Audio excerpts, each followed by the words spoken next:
की वीडियो में हम वसीयत के संबंध में चर्चा करेंगे। वसीयत को समझेंगे कि वसीयत क्या होती है, वसीयत को करने के लिए और वैध वसीयत के लिए ज़रूरी शर्तें क्या हैं। वसीयत को समझने के लिए सबसे पहले हमें उसको शाब्दिक अर्थ को समझना ज़रूरी है।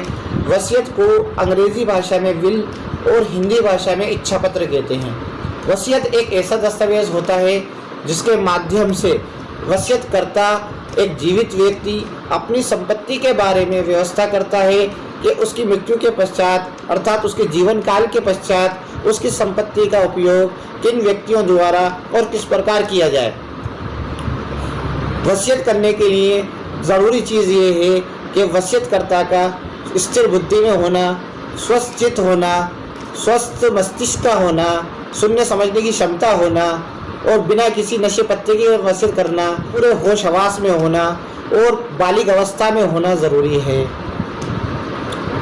हम इसको इस तरीके से भी समझ सकते हैं कि किसी व्यक्ति द्वारा डराकर धमकाकर बिना उसकी स्वतंत्र सहमति के उसको ब्लैकमेल करके उसको किसी प्रकार के नशे पत्ते में या किसी प्रकार के नशीले पदार्थ का सेवन कराकर कराई गई वसीयत कानूनी रूप से मान्य नहीं होती है।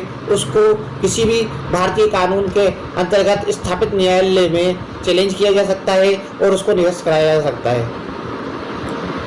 वसीयत की सबसे महत्वपूर्ण विशेषता ये होती है कि वसीयत का प्रभाव उसके वसीयतकर्ता की मृत्यु के पश्चात अस्तित्व में आता है। हम इसको इस तरीके से भी समझ सकते हैं कि वसीयतकर्ता द्वारा अपनी की गई वसीयत, जिस संपत्ति की वसीयत की जा रही है, उस वसीयत दस्तावेज का प्रभाव उसी के बाद ही उसको वसीयतकर्ता द्वारा जिस व्यक्ति के हक में वसीयत की गई है उस व्यक्ति के अधिकार उस वसीयतकर्ता की मृत्यु के पश्चात ही अस्तित्व में आते हैं।